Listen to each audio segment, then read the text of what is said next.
Hello viewers, आज हम जिस टॉपिक पर डिस्कस करने जा रहे हैं वो है कोऑपरेटिव लर्निंग यानी सहयोगात्मक अधिगम। सहयोगात्मक अधिगम हमारी भारतीय शिक्षा प्रणाली में कोई नया संप्रत्यय नहीं है। प्राचीन काल में जब गुरुकुल प्रणाली में शिक्षार्थियों को शिक्षा दी जाती थी तब वह सहयोग के द्वारा ही शिक्षा ग्रहण करते थे, एक दूसरे का आपस में सहयोग करते थे और ज्ञान का अर्जन करते थे। परंतु जैसे जैसे हमारी शिक्षा तंत्र में ब्रिटिश प्रणाली लागू हुई, वैसे वैसे सहयोग की जगह प्रतिस्पर्धा ने ले ली और कोऑपरेटिव की जगह कंपटीशन का ज़माना आ गया। लेकिन जब हम आज देखते हैं अपनी शिक्षा प्रणाली को तो हम पुनः वापस अपने पुराने मूल्यों की ओर जा रहे हैं और सहयोगात्मक अधिगम को अब और ज़्यादा महत्व दिया जाने लगा है। इसी कड़ी में आइए इस अधिगम के बारे में हम थोड़ी चर्चा करते हैं। यह टीचर ट्रेनिंग कोर्स के साथ साथ सभी प्रकार के जो कॉम्पिटिटिव एग्ज़ाम्स हैं उनमें भी आने वाला एक महत्वपूर्ण टॉपिक है। तो आइए इस पर डिस्कस करते हैं। सबसे पहले ये जानते हैं कि वास्तव में कोऑपरेटिव लर्निंग है क्या चीज़। कोऑपरेटिव लर्निंग दूसरे शब्दों में पीयर ग्रुप लर्निंग भी कही जाती है। कोऑपरेटिव लर्निंग एक टीचिंग स्ट्रेटजी है जो स्टूडेंट्स को एक साथ मिलकर काम करने के लिए प्रोत्साहित करती है। जैसा इसमें बताया है, cooperative learning is a teaching strategy that provide opportunities to students to learn together in a structured small group. Structured small group का मतलब ये है कि रैंडमली ग्रुप बनाए तो जाते हैं लेकिन उनका फॉर्मेशन टीचर के थ्रू किया जाता है। ऐसा नहीं होता कि किसी भी बिना किसी पूर्व योजना के एक छात्रों का समूह एक जगह इकट्ठा हुआ और उन्होंने लर्निंग स्टार्ट की। कोऑपरेटिव लर्निंग में रोल ऑफ टीचर बहुत इंपॉर्टेंट होता है, इसीलिए इन ग्रुप को स्ट्रक्चर्ड स्मॉल ग्रुप्स कहते हैं। अब बात आती है कि वास्तव में कोऑपरेटिव लर्निंग होती कैसे है। तो कोऑपरेटिव लर्निंग एक टीचिंग स्ट्रेटजी है जिसमें वैरायटी ऑफ स्टूडेंट इन्वॉल्व रहते हैं लर्निंग प्रोसेस में और एक दूसरे के साथ मिल करके अपने विभिन्न सब्जेक्ट्स के कॉन्सेप्ट्स को समझने की कोशिश करते हैं। यह एक्सपीरियंशियल लर्निंग पर बेस्ड है क्योंकि स्टूडेंट जब अपने एक्सपीरियंस के बेस पर सीखता है तब वह विषय वस्तु को ज़्यादा अच्छी तरह सीख पाता है। वाइगोस्की का भी कहना था, a new knowledge and new ideas develop in a context of discussion and they appear first out there in a extra mental plane. Generally 2 to 6 students are in a group and they learn individually and collectively both। यानी ये जो group बनाए जाते हैं, ये group में student individually तो सीखता ही है लेकिन वो पूरे ग्रुप भी उसमें अपना कंट्रीब्यूशन देता है, इसीलिए इसका नाम कोऑपरेटिव लर्निंग रखा गया। Students interact with each other in the same group to acquire and practice the elements of subject matter in order to solve a problem, complete a task और achieve a goal। जो भी उनको अपना task दिया गया है उसको complete करने के लिए जो स्टूडेंट का जो ग्रुप है वो ग्रुप सामूहिक रूप से प्रयास करता है। इंडिविजुअल जो बच्चा काम करता है उसके लिए भी पूरे ग्रुप के लिए उसकी जवाबदेही होती है इसमें। अब बात आती है क्या ज़रूरत है हमें कोऑपरेटिव लर्निंग की। तो cooperative learning is a need of present because there are some features. First of all we will discuss about it is based on child centred approach. यह चाइल्ड सेंटर्ड अप्रोच पर based है, यानी हम वही बात कर रहे हैं कि एक्सपीरियंस के थ्रू बच्चा सीखता है क्योंकि मेन जो मोटो है वो लर्निंग का वो स्टूडेंट सेंटर्ड होना है, इसीलिए चाइल्ड सेंटर्ड अप्रोच पर बेस्ड है। इसका एक मेन फीचर ये होता है कि ऑल सिंक और स्विम टुगेदर। अगर सक्सेसफुल होंगे तो पूरा ग्रुप सक्सेसफुल होगा और अगर अनसक्सेसफुल होंगे तो पूरा ग्रुप अनसक्सेसफुल होगा। Result based on individual and peer performance. जो भी परिणाम आते हैं वो व्यक्तिगत के साथ साथ ग्रुप परफॉर्मेंस जो है वो दोनों के ऊपर डिपेंड करते हैं। Knowledge is gained from each others efforts. यानी कि जो भी नॉलेज गेन की जाती है वो एक दूसरे के साथ प्रयास करते हुए एक दूसरे की मदद करते हुए गेन की जाती है। नेक्स्ट पॉइंट है children enjoy working together in helping each other. इसमें किसी भी प्रकार की कोई बाउंडेशन नहीं होती है स्टूडेंट्स के ऊपर। स्टूडेंट फ्री होते हैं अपने हिसाब से लर्निंग को लेने के लिए। टीचर फैसिलिटेटर की तरह काम करता है। डायरेक्ट कहीं भी कोई कंट्रीब्यूशन टीचर का नहीं होता है, केवल कंटेंट मटेरियल या रिसोर्सेज प्रोवाइड कराने के अलावा और ग्रुप फॉर्मेशन के अलावा। वो हम आगे देखेंगे रोल ऑफ टीचर क्या क्या है। लेकिन बेसिकली जो भी काम होता है वो सारा स्टूडेंट्स के थ्रू किया जाता है, तो स्टूडेंट इस काम को एंजॉय करते हैं, और जब वो एंजॉय करते हैं तो ज़्यादा सीख पाते हैं। It develops values and skill in students. यह है स्टूडेंट्स के अंदर कुछ वैल्यूज जैसे कॉपरेशन, कोऑर्डिनेशन और कोलैबोरेशन, ऑनेस्टी, ये इंटीग्रिटी, ये सब तो डेवलप करते ही हैं, लेकिन इनके साथ साथ कुछ स्किल्स भी डेवलप होती हैं बच्चों में, जो बच्चों के अंदर बेसिकली उनके फ्यूचर से रिलेटेड होती हैं, जैसे critical thinking skill, creative thinking skill etcetera. Complex task can learn easily.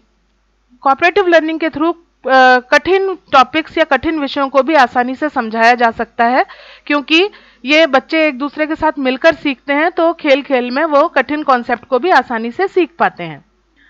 Next हम बात करने वाले हैं अब मेन ऑब्जेक्टिव्स क्या हैं कोऑपरेटिव लर्निंग के, क्या क्या उद्देश्य हैं जिनको आधार में रख के बनाया गया है इसे। तो पहला उद्देश्य है to promote active learning, student को एक्टिव बनाना है। It helps to engage students actively and small groups of students can learn easily through it, जिस पे हम पहले डिस्कस कर चुके हैं। नेक्स्ट ऑब्जेक्टिव है to learn to help each other. ये वैल्यूज से रिलेटेड पॉइंट है। जब हम एक दूसरे की मदद करते हैं तो हमारे अंदर कुछ सोशल और मॉरल वैल्यूज डेवलप होती हैं। Cooperative learning encourages student to help and support their classmates instead of compete each other. Third इसका जो मेन ऑब्जेक्टिव है to promote child to child learning support. इसमें एक स्टूडेंट दूसरे स्टूडेंट की मदद करता है, इसलिए cooperative learning supports peer group learning which higher performing student helps lower one. ये बात हमने पहले भी की थी कि जब किसी स्टूडेंट को किसी कॉन्सेप्ट को समझने में परेशानी आती है तो higher performing student lower performing student की मदद करता है। एक ग्रुप में वो हेड की तरह काम करता है और कॉन्सेप्ट को समझाता है। नेक्स्ट इसका जो मेन ऑब्जेक्टिव है वो है to improve motivation through success. Cooperative learning provides opportunities to students to experience the joy of winning through proper reinforcement. इसमें स्टूडेंट्स को प्रॉपर रीइंफोर्समेंट दिया जाता है, जिसके कारण वो उसको एंजॉय कर पाते हैं सक्सेस को, और आगे सीखने के लिए और मोटिवेट होते हैं। नेक्स्ट अब हमें जानना ये जरूरी है कि कोऑपरेटिव लर्निंग वास्तव में प्रोसेस होती किस तरह से। तो इसके कुछ स्टेप्स हैं, जिनमें पहला स्टेप्स है, जो फर्स्ट स्टेप लिया गया है वो है सिलेक्शन ऑफ कंटेंट और टॉपिक। टीचर किसी भी टॉपिक का या कंटेंट का सिलेक्शन करता है जिसको वो अप्रोप्रिएट समझता है कि कोऑपरेटिव लर्निंग के थ्रू उसको समझाया जा सकता है। फिर स्टूडेंट्स की टीम का फॉर्मेशन किया जाता है, कंटेंट मटेरियल डेवलप किया जाता है टीचर के थ्रू, और स्टूडेंट्स को रोल असाइन कर दिए जाते हैं, डिफरेंट टास्क दे दिए जाते हैं। हर एक ग्रुप के अंदर हर स्टूडेंट का कोई ना कोई रोल फिक्स होता है, जिसके हिसाब से सारे स्टूडेंट एक्टिवली पार्टिसिपेट करते हैं उस एक्टिविटी को कंप्लीट करने में या उस टास्क को कंप्लीट करने में। इसके बाद proper time to student for discussion. जो कंटेंट उनको दिया गया है, जो यहाँ पर हमने एक स्टेप पहले लिखा, जो कंटेंट मटेरियल उनको प्रोवाइड किया है टीचर ने, वो उस पर डिस्कशन करते हैं, अपने व्यूज रखते हैं, और उसके बाद में लास्ट में उसका प्रेजेंटेशन होता है और फीडबैक दिया जाता है। एंड में उस फीडबैक के बेस पर टीचर समरी उस कंटेंट की रखता है, और अगर कहीं स्टूडेंट को कोई प्रॉब्लम आ रही है तो उसको दूर करने की जो प्रयास है वो शिक्षक के द्वारा किया जाता है। अब बात आती है, ये बहुत इंपॉर्टेंट पॉइंट है, कि एलिमेंट्स ऑफ कोऑपरेटिव लर्निंग, ये मुख्य घटक कौन कौन से हैं कोऑपरेटिव लर्निंग के। तो मुख्यतः इसके 5 मुख्य घटक हैं, जिनको हम यहाँ पे आगे डिस्कस करेंगे। फर्स्ट है positive interdependence, second individual and group accountability, third collaborative and social skills, fourth group interaction, and fifth promotive interaction और हेट्रोजिनस ग्रुपिंग। अब एक एक करके हम इनके बारे में समझने की कोशिश करते हैं। First positive interdependence. Positive interdependence का मतलब होता है कि अगर ग्रुप में आपका ग्रुप सक्सेसफुल होगा तो वो पूरे ग्रुप का एफर्ट होगा, और अगर अनसक्सेसफुल होगा तो पूरे ग्रुप का, उसमें पूरा ग्रुप उसके लिए रिस्पॉन्सिबल होगा। Basically it is based on the message that I can only succeed and do well if the other members in my group also succeed and do well। मैं तभी अच्छा कर पाऊंगी जब मेरे सारे ग्रुप के जो सदस्य हैं वो अच्छा करेंगे। यानी हम दूसरे के ऊपर पॉजिटिवली डिपेंड रहते हैं, हम नेगेटिव बात नहीं सोचते। Student perceive that they need each other, यहाँ वैल्यूज डेवलप होती हैं स्टूडेंट के अंदर, क्योंकि वो एक दूसरे को महत्व को समझते हैं और ग्रुप में हर एक मेंबर का जो रोल होता है वो बहुत इंपॉर्टेंट हो जाता है। Teacher provide resources and strengthen a feeling of sharing, teacher का मेन रोल होता है कि वो रिसोर्सेज प्रोवाइड करता है, साथ ही साथ स्टूडेंट्स के अंदर ये शेयरिंग की फीलिंग को डेवलप करता है कि वो अपने कंटेंट को सबके साथ मिलकर शेयर करके किसी डिस्कशन को करें और कंक्लूजन तक पहुंचे। Each members effort are required as a group task, हर एक मेंबर मायने रखता है और जो उसके द्वारा किए गए प्रयास हैं वो ग्रुप टास्क को आगे ले जाते हैं। Various roles assigned to the group members like facilitator, scribe, timekeeper, reporter, illustrator, etc. Teacher, student जितने भी हमारे उस ग्रुप में बने लिए गए हैं उन सबको डिफरेंट रोल असाइन करते हैं, जिनमें एक फैसिलिटेटर होता है जो अपने जो जितना भी डिस्कशन हुआ उस सबको फैसिलिटेट करता है। इसके अलावा डिफरेंट रोल स्क्राइब करने का, टाइम कितने टाइम पीरियड में आपको डिस्कशन कंप्लीट करना है, रिपोर्ट कौन लिखेगा, उसको इलस्ट्रेट कौन करेगा, वो सारे रोल टीचर के थ्रू पहले ही डिसाइड कर दिए जाते हैं। सेकेंड पॉइंट है हमारा इंडिविजुअल एंड ग्रुप अकाउंटेबिलिटी। इसका मतलब यह हुआ कि each child of the group must still to do some work. ऐसा नहीं है कि ग्रुप में अगर कुछ बच्चे ही काम कर रहे हैं, बाकी सारे बच्चे जो हैं वो काम नहीं कर रहे हैं। हर एक को चूंकि काम दिया गया है, इसीलिए कोई ना कोई काम हर एक स्टूडेंट के थ्रू किया जाएगा and accountable for that work, और वो उस काम के लिए रिस्पॉन्सिबल होगा।